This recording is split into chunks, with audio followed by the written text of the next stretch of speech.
اور حضور نے کہہ دیا ہے تو اب کسی نعت خواں کے کہنے سے بات بدل سکتی؟ کسی پیر کے کہنے سے جملہ بدل سکتا؟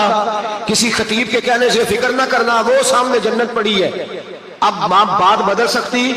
خدا کی رحمت پر بھروسہ رکھنا ضروری ہے، نبی پاک کی شفاعت کی امید رکھنا، بولیے، لیکن جو حضور نے بیان کیا ہے اس کو ماننا بھی یہ بھی ضروری ہے۔ میرے نبی پاک نے فرمایا اللہ تم سے حساب لے گا اور اللہ پوچھے گا، تم نے جواب دینا ہے۔ حضور کس کس شے کا؟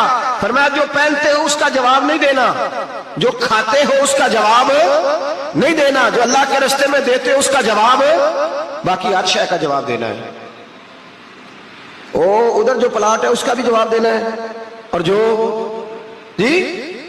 وہ جو بچوں کو پیسے بتائے ان کا بھی جواب دینا ہے، جو چھپائے ہیں ان کا بھی۔ ثم لتسألن یومئذ عن النعیم، جو کمیٹی اپنے محلے میں ڈالی ہے اس کا بھی جواب دینا ہے، جو سسرال کے علاقے میں ابا جی سے چوری ڈالی ہوئی ہے اس کا جواب بھی، سب کا جواب دینا ہے، تمام حساب کتاب۔ اور اللہ فرماتے ہیں میں سامنے کھڑا کر کے ہر سوال کا تجھے ہر سوال کا جواب صاحب۔ اچھا یہ جو بڑے لوگ تھے وہ حساب سے ڈرتے تھے، ہم چھوٹے لوگ ہیں ہم حساب سے ہم نہیں ڈرتے، ہم کہتے ہیں دیکھی جائے گی۔ بڑے لوگ جو تھے وہ حساب سے، حضرت ابو بکر صدیق دعا کرایا کرتے تھے، دعا کرو اللہ مجھ سے حساب نہ پوچھے۔ حضرت عمر فاروق رضی اللہ تعالیٰ عنہ اپنے بیٹے سے کہتے تھے بیٹا اپنے باپ کے لیے رحمت کی دعا کرنا، میں درگزر والا ہوں، میں حساب والا کوئی نہیں۔ بڑے لوگ ڈرتے تھے، بڑے لوگ۔ حضرت عثمان غنی قبر پہ کھڑے ہوتے تھے تو داڑھی آنسوؤں سے بھیگ جاتی، غلام کہتے ہیں حضور 3 دفعہ نبی پاک نے آپ کو جنت کی بشارت دی ہے، 3 دفعہ بشارت دی ہے تو آپ کیوں اتنا روتے ہیں؟ عثمان غنی فرماتے جس رسول نے مجھے جنتی کہا ہے اسی محبوب نے مجھے فرمایا تھا عثمان قبر آخرت کی منزلوں میں سے پہلی منزل ہے۔ اور آپ فرماتے میرے تو کمرے میں دیا گل ہو جائے تو مجھے ڈر لگتا ہے، اس میں تو مکمل اندھیرا ہے۔ آپ فرماتے کھڑکیاں بند ہو تو دم گھٹنے لگتا ہے، اس کو تو دروازہ ہی کوئی نہیں، روشن دان تک نہیں۔ بھائی جو بڑے تھے وہ ڈر رہے تھے۔ مولا علی شیر خدا نماز کا وضو کر کے کانپتے تھے، کانپتے۔ علی آپ مرحب کے سامنے نہیں کانپے، خیبر کا دروازہ اکھاڑتے نہیں کانپے، بدر، احد، خندق، حنین اور خیبر میں نہیں کانپے، تو یہاں آپ فرمانے لگے مالک کے سامنے جاتے ہوئے ڈر آتا ہے۔ بڑے لوگ کانپتے تھے، بڑے لوگ۔ آج کون سا جمعہ ہے؟ سارے بولیے۔ حالانکہ یہ اگلے سال دوبارہ آئے گا، ہمارا نہیں پتا کہ ہم ودا ہو جائیں کہ کیا بنے۔ یہ کون سا جمعہ ہے؟ آیا جمعہ الوداع، آئے ہم پڑھنے۔ آج ایک فکر لے کر کے جانا، ایک سوچ، جہاں روز رات کو بیٹے کی ٹینشن، بیٹی کی ٹینشن، بھائی کی ٹینشن، پوتے کی ٹینشن ہوتی ہے نا، ایک ٹینشن اور اپنے آج ایک ٹینشن بڑھا لو، قبر کی ٹینشن پیدا کر لو، قیامت کی تھوڑی سی فکر کر لو، تھوڑی سی، ایک لمحے کے لیے صحیح تھوڑا خیال پیدا کرے۔ حضرت حسن بصری نام سنا ہوا ہے نا، یہ حضرت علی کے شاگرد ہیں، نبی پاک کے گھر میں آ جاتے تھے کئی دفعہ، بچے تھے جب۔ حضرت حسن بصری تابعی ہیں، فرماتے ہیں خانہ کعبہ میں عمرہ کرنے گیا، طواف کعبہ کر رہا تھا تو بڑا عجیب منظر ہوا، رات کی تنہائی ہوئی۔ اس وقت کئی دفعہ طواف بند بھی ہوتا تھا، اس لیے ایک رش کم ہوتا تھا تو رات کو سب سو جاتے تھے۔ کہتے رات ذرا گہری ہوئی تو لوگ اپنا اپنا خیمہ لے کے جاتے تھے، اب تو ہوٹل ہے نا تو خیمے لگتے تھے، لوگ خیمہ لے کے جاتے تھے، جہاں جگہ ملتی تھی خیمہ لگا کے رہتے تھے۔ فرماتے میں رات کو سویا خیمے میں،